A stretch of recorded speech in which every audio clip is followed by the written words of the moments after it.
In a previous video, part 1 of this exploration, we laid the foundation across 5 distinct chapters. We began by examining the INTJ through a Jungian lens, not as a cliché, but as a system of perception and strategy, a psyche built on introverted intuition and extroverted thinking, driven by foresight, logic, and a desire to construct what others cannot yet see. We mapped the core cognitive architecture of the INTJ, its strengths, its blind spots, and its natural inclination toward independence and internal mastery. In Chapter 2, we stepped beyond the conventional frame to introduce the Sigma archetype, an INTJ who no longer merely operates within systems, but chooses to stand apart from them. We reframed the Sigma not as a social meme, but as a psychological development, an expression of individuation, where autonomy and authenticity replace status and conformity. Chapter 3 took us deeper into the catalysts. We uncovered the experiences, disillusionment, exhaustion, awakening, that pushed the INTJ to withdraw from traditional paths, not out of rebellion but out of precision. A cost-benefit analysis that reveals freedom as the ultimate leverage. In Chapter 4, we outlined the transformation, the phases through which the INTJ becomes the INTJ Sigma. Awareness, withdrawal, reinvention, silent domination. A journey not of reaction, but of deliberate construction, where each step brings them closer to psychological sovereignty. And finally, Chapter 5 drew the key distinctions between the INTJ who engages with the system and the one who leaves the table entirely.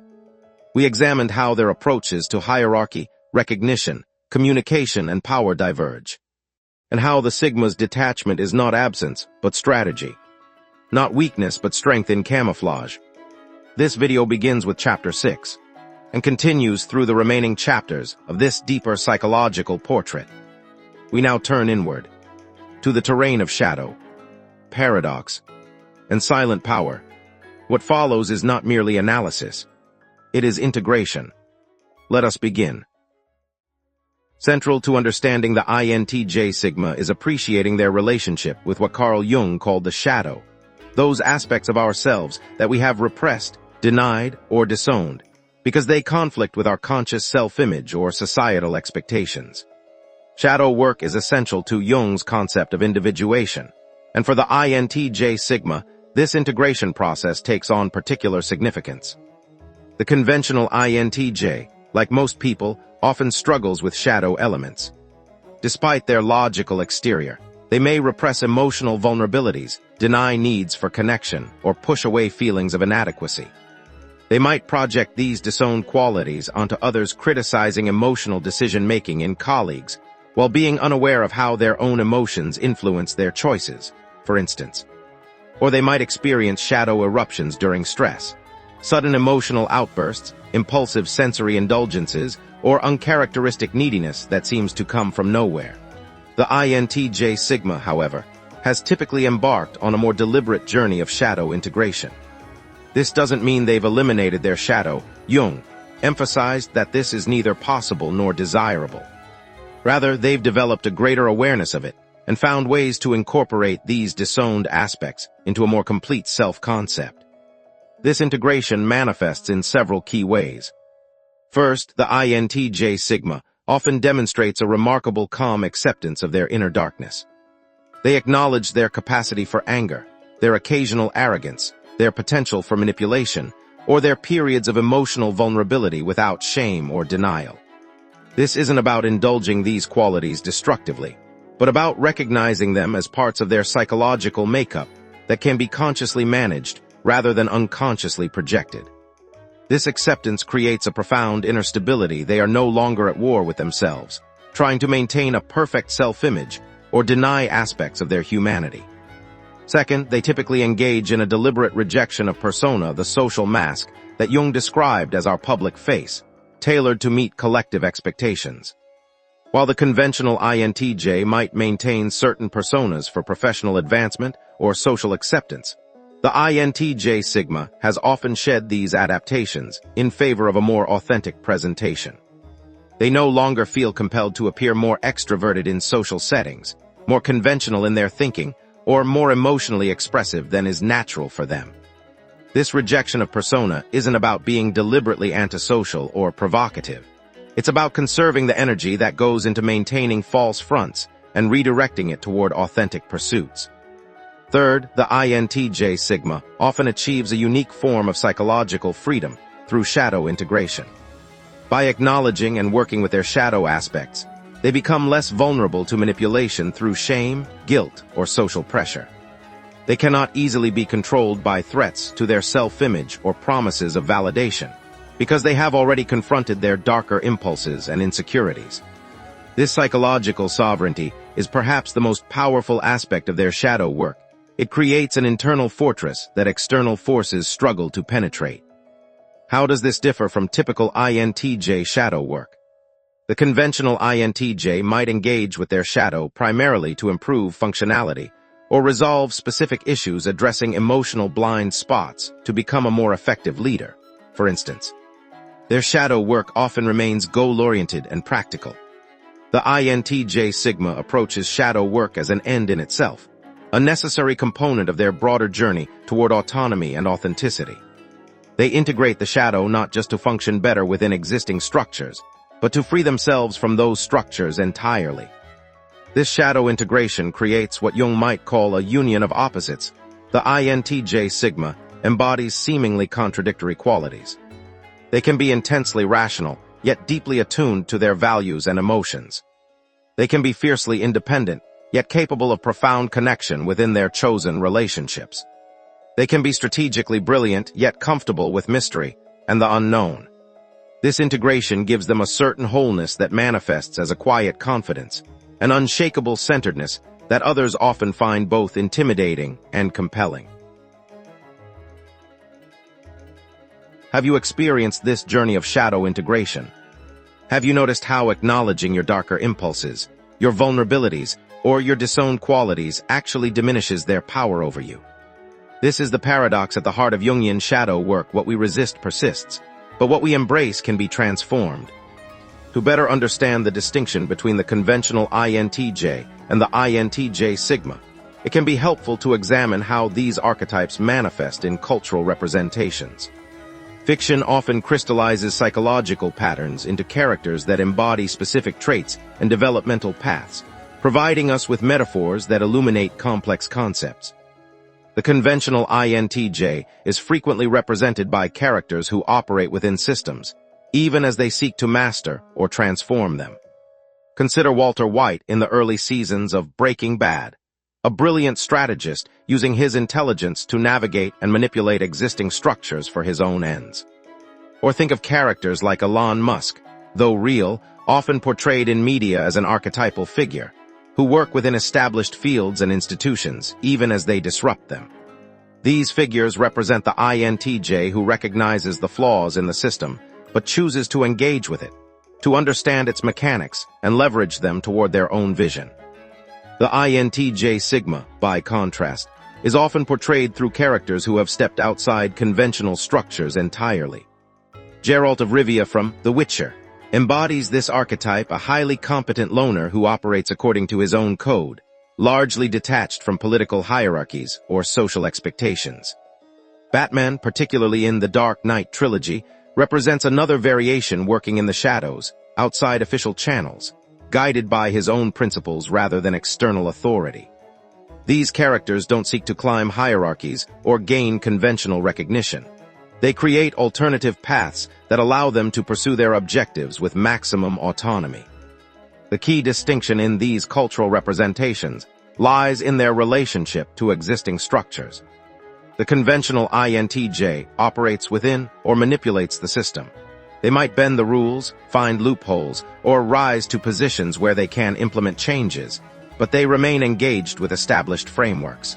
The INTJ Sigma disappears from these structures entirely. They become the ghost in the machine, the unseen operator, the strategist who wins by playing an entirely different game than everyone else. This pattern extends beyond fictional characters to certain public figures who embody aspects of the INTJ Sigma archetype.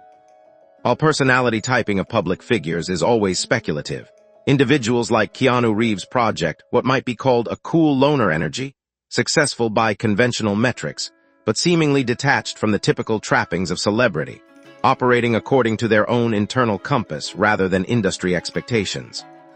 These cultural representations help us understand the INTJ Sigma not as a completely different personality type, but as a variant of the INTJ characterized by radical independence, anti-hierarchy behavior, and enigmatic detachment. They are the off-grid INTJ operating with the same cognitive architecture, but a fundamentally different relationship to social systems and external validation. Perhaps the most fascinating aspect of the INTJ Sigma is the paradox at the heart of their approach. They often maintain significant influence while deliberately minimizing direct engagement. This silent domination represents a sophisticated strategy that leverages their natural strengths while protecting their core need for autonomy. The conventional INTJ typically exerts influence through direct means by securing positions of authority, building credentials and expertise, or creating systems and innovations that others adopt. They might lead teams, publish research, develop technologies, or implement strategies that directly shape their environment. Their impact is often visible and attributable, even if they prefer to work behind the scenes. The INTJ Sigma, however, has developed more subtle methods of influence. They might create intellectual property that spreads without their active promotion. They could build passive income streams that generate wealth with minimal ongoing involvement. They might mentor select individuals who go on to implement their ideas in broader contexts. Or they could make strategic investments of capital, knowledge, or support that yield returns without requiring their continued presence. Their approach is not to directly control outcomes, but to set forces in motion that naturally produce their desired results. This strategy of strategic detachment serves multiple purposes. First, it preserves their energy and autonomy. They don't need to engage in the draining politics, social navigation, or constant explanation that direct leadership often requires. Second, it provides a form of protection. Their influence is harder to challenge or undermine when its source is not easily identified or accessed. Third, it aligns with their philosophical conclusion that true power lies not in visible control, but in freedom from external constraints. The INTJ Sigma understands something that many miss. In a complex system, the most powerful position is often not at the visible center, but at a strategic remove. From this vantage point, they can observe patterns, identify leverage points, and intervene selectively for maximum effect with minimum exposure. They operate by choice, not obligation, engaging only when the value proposition is clear and the terms are acceptable. This approach creates a curious dynamic where the INTJ Sigma may achieve significant impact in their field, accumulate substantial resources, or develop rare expertise, yet remain largely unknown to the broader public. They become the definition of influential but not famous. Their fingerprints may be on important developments, innovations, or decisions, but their face is rarely associated with them. Have you experienced this paradox in your own life? Have you found that stepping back from direct control sometimes gives you more genuine influence? Have you noticed how those who need to dominate visibly often have less actual power than those who can affect outcomes without seeking credit? This is the essence of the INTJ Sigma's approach to impact understanding that true power often operates best from the shadows, unbound by the expectations and limitations that come with the spotlight. As we near the conclusion of our exploration, it's important to recognize that the journey from INTJ to INTJ Sigma is not a destination, but an ongoing process of individuation. This path, like all meaningful psychological development, is never truly complete. It unfolds continuously, with new challenges, insights, and integrations emerging throughout life. The INTJ Sigma faces unique challenges on this continuing journey. One is the risk of excessive detachment, withdrawing so completely from collective engagement that they lose valuable perspectives or opportunities for growth that can only come through selective connection.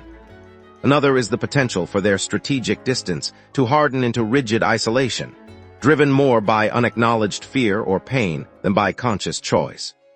A third challenge is maintaining access to their inferior function, extroverted sensing, C, which provides vital connection to the present moment and the physical world elements that can easily be neglected in their focus on internal systems and future possibilities. The most mature INTJ Sigmas find balance within their chosen detachment. They create deliberate practices that keep them connected to physical reality, perhaps through exercise, time in nature, or creative expression. They cultivate a few deep, authentic relationships that provide both grounding and perspective. They develop the wisdom to know when strategic engagement with broader systems might serve their values or vision, even as they maintain their fundamental independence from those systems. This balance doesn't mean compromising their core Sigma qualities or returning to conventional paths. Rather, it represents a more sophisticated integration, the ability to move fluidly between detachment and engagement, between solitude and connection, between their rich inner world and the external reality they navigate. It's about developing what Jung might call a both/, and rather than an either/ or relationship with the world, maintaining their sovereignty while recognizing their participation in the broader human experience. The ultimate goal of this journey is not perfect self-sufficiency or complete detachment, but authentic self-expression and purpose. The INTJ Sigma at their best has removed the external constraints and internal conflicts that prevented them from fully embodying their unique vision and values. They have created a life that serves as a vehicle for their deepest capabilities and contributions, uncompromised by conventional expectations or unconscious limitations. They have achieved what Jung called the privilege of a lifetime, becoming who they truly are. If you recognize yourself on this path, know that the journey is both challenging and profoundly rewarding. The road to becoming an integrated INTJ Sigma requires courage, self-awareness, and a willingness to stand apart from the crowd. It demands that you face your shadow, question your conditioning, and create new patterns that may have few external models or supports.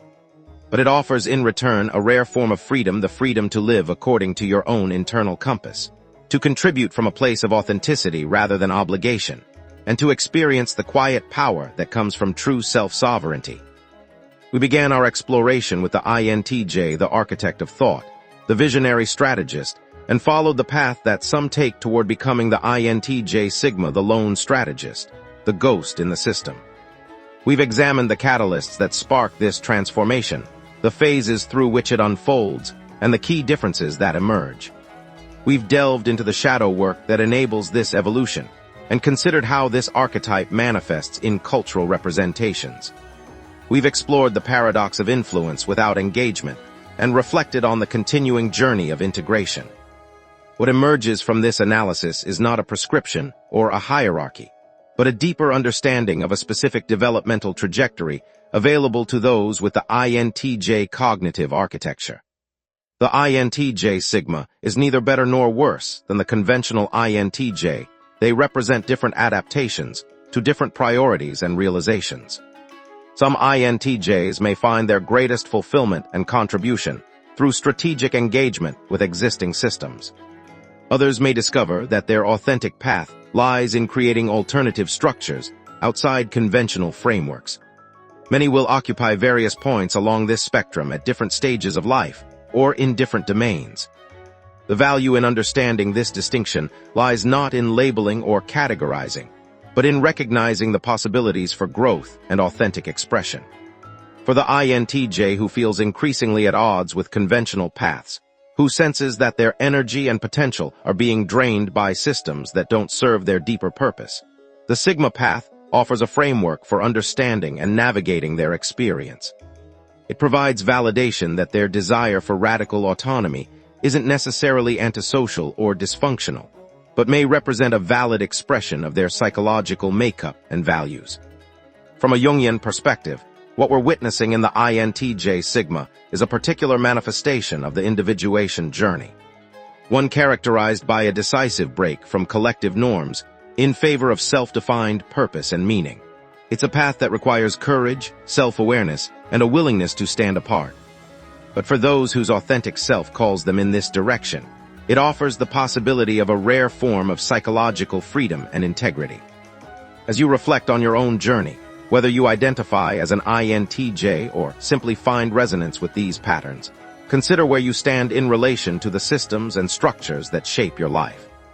Are you engaging with them consciously, by choice, in service of your authentic values and vision? Or are you conforming to expectations that drain your energy and compromise your integrity? The path of the INTJ Sigma reminds us that there are always alternatives to conventional routes, that with strategic thinking, courage, and a commitment to authenticity, we can create lives that reflect our unique psychological makeup and deepest values. If this exploration of the INTJ Sigma path has resonated with you, I invite you to continue this journey of psychological understanding.